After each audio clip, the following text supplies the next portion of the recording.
سب سے پہلے تو میں سیلاب کی بات کروں گا۔ یقیناً اس سیلاب نے پورے ملک میں تباہی مچائی ہے اور میرا حلقہ لسبیلا گوادر بھی اس سے متاثر ہوا ہے اور بلوچستان کے باقی بھی اضلاع۔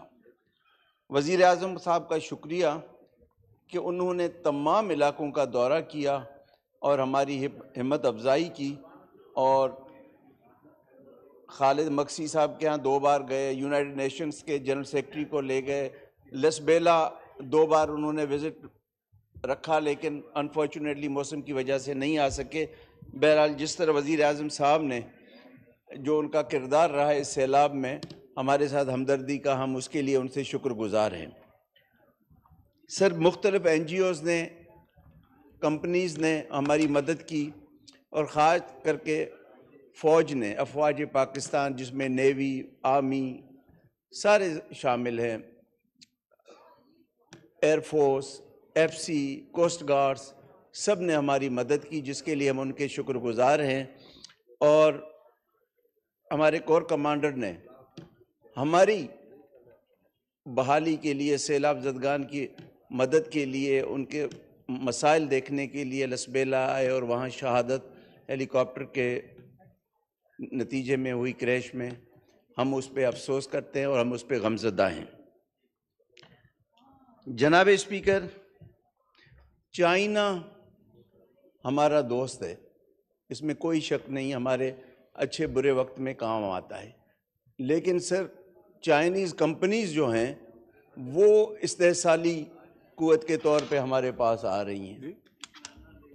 چائنا سے ہمیں کوئی گلہ نہیں ہے سر، آپ سنیں تو صحیح نا سر، چائنا بھی بات کر رہا ہوں، آپ آپس میں باتیں کر رہے ہیں،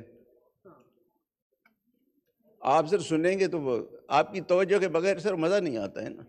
سر چائنا ہمارا دوست ہے، اسے ہمیں کوئی گلہ نہیں ہے، ہمارے حل اچھے برے وقت میں ہمارا ساتھی ہے، لیکن سر یہ جو چائنیز یہ جو آجون واجون کمپنیاں یہاں آئی ہیں نا، انہوں نے تباہی مچائی ہوئی ہے۔ خاص کر کے لسبیلا میں، میرے حلقے میں ان کی جو کول پلانٹ لگا ہے، میں سر ابھی آپ کے ساتھ تصویریں بھی شیئر کروں گا، ویڈیوز بھی، کہ انہوں نے کیا تباہی مچائی ہے۔ پولوشن، ہماری سمندر کو تباہ کر رہے ہیں، وہ سر پانی سمندر سے سک کرتے ہیں، اور وہی پانی، گرم پانی سمندر میں دوبارہ جاتا ہے، مرین لائف تباہ ہوتی ہے۔ اور آپ کو پتہ ہے کہ میری پوری کانسٹیچوئنسی بلوچستان کی جو کوسٹ ہے وہ میری کانسٹیچوئنسی ہے، اور وہ ماہی گیروں کا روزگار تباہ ہو رہا ہے، اور کچھ متبادل نہیں دے رہے ہیں، اور اس سیلاب میں بھی کوئی انہوں نے ہماری مدد نہیں کی، بات کرنے کو تیار نہیں۔ اب ان کو صرف یہ ناز ہے کہ ہمارے نام کے ساتھ چائنا لگا ہے تو بس ہم کسی کے جواب دہ نہیں ہیں، اور چونکہ افواج پاکستان ان کی سیکیورٹی کرتی ہے جو کہ ایک معاہدے کے تحت ہے، تو ان کو اس بات پہ غرور ہے کہ جی کسی کی ہمت نہیں ہے کہ فوجی کھڑے آئیں گے۔ میں نے سر کل تمام عسکری قیادت سے بات کی ہے، ان کو میسیجز کیے ہیں، ان کو ویڈیوز بھیجے ہیں، میں نے ان کو بتایا ہے کہ جی یہ ہمارا استحصال کر رہے ہیں۔ آپ سر جا کے کوئلے کے ذخائر دیکھیں جو انہوں نے گڈانی میں جمع کیے ہیں، ہماری سڑکیں توڑ دی ہیں۔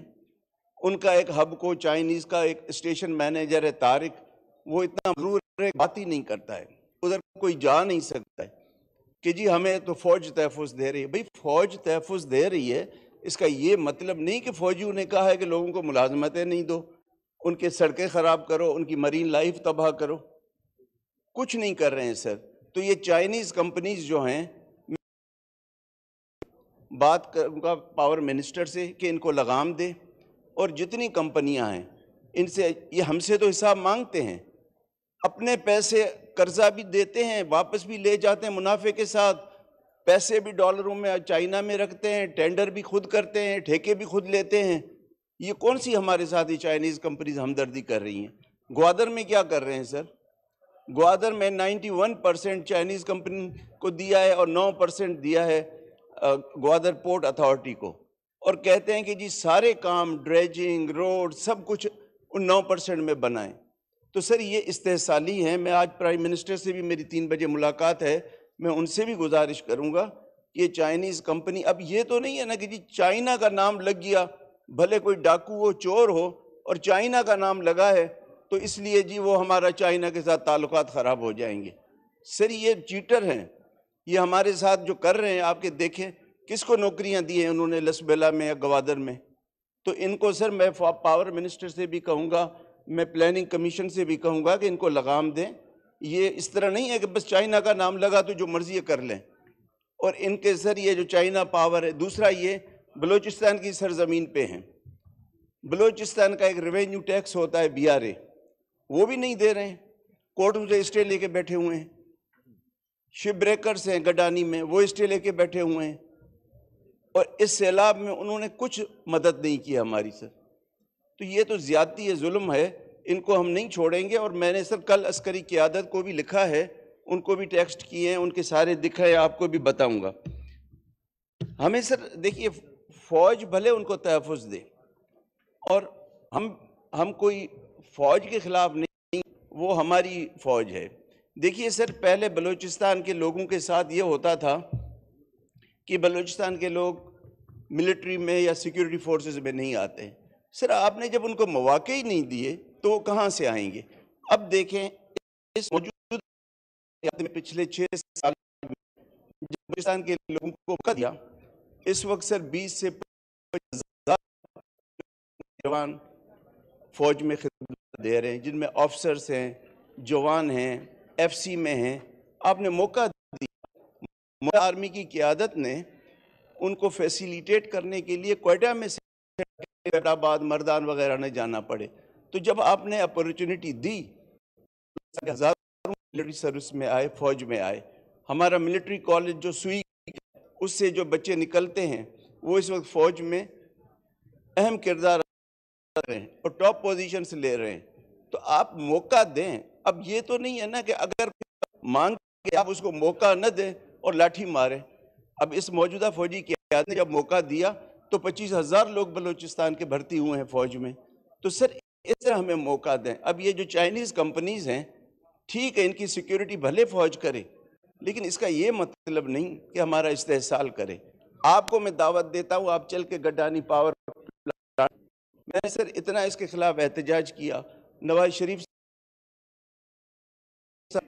بہت احتجاج کیا، آج تک میری ٹریبیونل میں پٹی ہوئی ہے، کچھ نہیں ہوا۔ اور ٹریبیونل والے صرف آتے ہیں وہاں کوئٹہ سے کراچی کے چکر میں، وہ آگے ہب میں پیشی لگاتے ہیں، پھر دوسری پیشی دے کے چلے جاتے ہیں۔ تو یہ ٹریبیونل کو بھی میرے خیال جو وہاں انوائرمنٹ کی ٹریبیونل ہے، اس کو کراچی آنے کا ایک بہانہ ہے، وہ ڈسپوز کرتے ہیں۔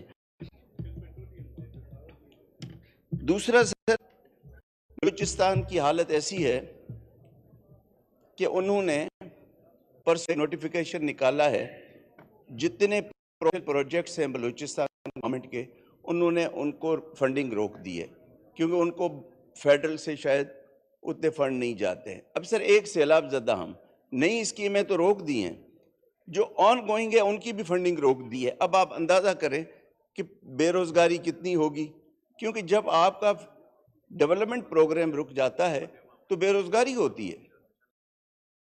کو فنڈ دے، جب فیڈرل میں بات کرتے ہیں سر، شہباز شریف صاحب سے کوئی گلہ نہیں ہے، وہ ہماری توقعات سے زیادہ ہماری عزت کرتے ہیں، بہت عزت کرتے ہیں، لیکن مخلوط حکومت میں مجھے اس کے بھی لیمیٹیشن کا احساس ہے۔ لیکن صرف فائنینس اور پلاننگ کمیشن تو ان کے اپنے پاس ہے، وہ تو پرائم منسٹر کو سپورٹ کرے۔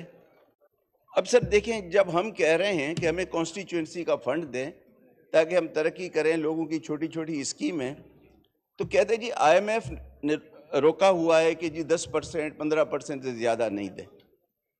سر اب آج کی بات ہے، آپ ڈان پڑھ لیں، ادھر سے ہمارے لیے IMF ہے اور ادھر 100 بلین کا ٹیکسٹائل ایکسپورٹرز کو سبسڈی دے رہے ہیں، تو ادھر تو IMF نہیں ہے، کیونکہ انہوں نے ہڑتال کی تھریٹ دی، دھمکی دی، فوراً 100 بلین کی سبسڈی دے دی۔ اور یہ ہم جن کی وجہ سے یہ حکومت ہے، وہ 50 کروڑ کے لیے، 10 کروڑ کے لیے دھکے کھا رہے، نہیں جی IMF ہے۔ سر یہ ابھی اس حکومت میں IMF ہے، پچھلی حکومت میں یہ FATF تھی، جب بھی جاتے تھے فائنینس، نہیں جی یہ FATF نے کہا ہے مت کرو، لیکن سر اس وقت یہ حکومت کروا دیتی تھی۔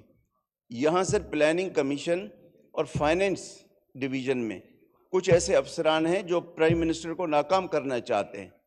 بھئی یہی فیٹیب تھی نا, پچھلی گورنمنٹ لے لیتی تھی پیسے اور ہم فیٹیب سے نکل گئے. اب ہر بات میں IMF آ رہی ہے. اب جب پریشر آیا تو 10 بلین جب سبسڈی دی تو وہ کیسے دی؟ دیکھیے نا سر, یہ تو زیادتیاں ہو رہی ہیں نا. تو یہ سر اس طرح minister for parliamentary affairs, sir parliamentary affairs تو ہمارا چیف وپ ہے, اس شریف آدمی نے ہاتھ اٹھا لیے ہیں کہ جی میرے بس کا یہ نہیں ہے, پوچھ لیں. یہ کام ہوتا ہے چیف وپ کا. چیف وپ نے تو ہاتھ اٹھا لیے ہیں کہ بھئی میرے بس کی بات نہیں ہے. یہ سر 2 افسران ہیں فائنینس میں اور پلاننگ کمیشن میں, یہ ان کو ڈرا رہے ہیں کہ جی IMF یہ کر دے گی. بھئی پچھلی بار فیٹیب تھی, اب IMF. سر دیکھیں, آپ جب قرضہ لیتے ہیں, آپ اپنے بہت ساری چیزوں کو کمپرومائز کرتے ہیں, تو قرضہ کس لیے لیتے ہیں؟ کہ جی آپ علاقے کی ڈیولپمنٹ کریں گے, اپنے علاقے ملک کی ڈیولپمنٹ کریں گے, مسائل حل کریں گے. اب یہ کون سی ڈیولپمنٹ ہے کہ جی IMF نے کہا ہے PSDP روک دو, IMF نے کہا ہے پیٹرول پہ بڑھاؤ, IMF نے کہا ہے روزگار نہیں دو, IMF نے کہا ہے کہ جی گیس بڑھا دو. یہ تو پھر یہ اس قرضے کا فائدہ کیا ہو گیا کہ جی IMF نے کہا ہے کہ ڈیولپمنٹ نہیں کرو. سر دیکھیے, جب ڈیولپمنٹ رک جاتی ہے تو پورے ملک کا اکنامک پہیہ رک جاتا ہے. آپ کی ڈیولپمنٹ سے کتنی انڈسٹریز ریلیٹڈ ہے, مزدور وہاں کام کرتا ہے, میسن کام کرتا ہے, وہاں سر اسٹیل ہوتا ہے, وہاں یہ جتنے بھی ہوئے کاریگر ہیں, کہ کوئی 40 انڈسٹریز اس میں انوالو ہیں. تو یہ تو مجھے تو سمجھ نہیں آ رہی ہے. یہ میرے خیال میں پرائم منسٹر صاحب انتہائی شریف آدمی ہیں. دیکھیے سر, جو پرائم منسٹر صاحب کا اس وقت اسٹائل آف گورننس ہے نا, وہ پہلے نہیں تھا. پہلے وہ ڈیلیور کرتے تھے اس لیے کہ وہ کمفرٹیبل میجورٹی کے ساتھ تھے. اب یہ مخلوط حکومت کی خوبیاں بھی ہیں, خامیاں بھی ہیں. خامیاں یہ ہیں کہ وہ شریف انسان اپنی مرضی سے کوئی فیصلہ نہیں کر سکتا, اور اس کا سارا ملبہ پرائم منسٹر کے اوپر جاتا ہے. تو ٹھیک ہے, مخلوط حکومت ہے, لیکن فائنینس اور پلاننگ کمیشن تو اس کے اپنے بندے بیٹھے ہیں, تو ان کو تو وہ کہے. میرے خیال میں کسی کو بھی 1 روپیہ نہیں ملا ہے ان 6-7 مہینوں میں, اور اب ہم اس طرح چل رہے ہیں کہ جیسے ہم 5 سال کے لیے بیٹھے ہوئے ہیں. سر ہمارے پاس 8 مہینے ہیں, اور مارچ میں آپ کی جتنی بھی فنڈز ہوں گے وہ سرنڈر ہوں گے کہ جی آپ خرچ نہیں کر سکیں گے. تو ابھی تک سر یہ دے ہی نہیں رہے ہیں, تو کیا ٹینڈر ہوگا, کیا ڈیولپمنٹ ہوگی؟ اب ہم علاقے میں جاتے ہیں, لوگ کہتے ہیں جی ہمیں بحالی کا کام دو. بحالی کا کام نہیں ہوتا ہے. گوادر میں سر اور ماڑا میں تھوڑا ایشو ہے, وہ نیوی والوں نے ہمارے مقامی ماہی گیروں کے ساتھ تھوڑی ناانصافی کی ہے. وہ بھی میں آپ کو کہوں گا کہ آپ نیول چیف سر آپ انٹروین کریں پلیز, مہربانی کریں. سب کے ساتھ پرابلمس ہیں. بہت شکریہ آپ کا. Thank you. میں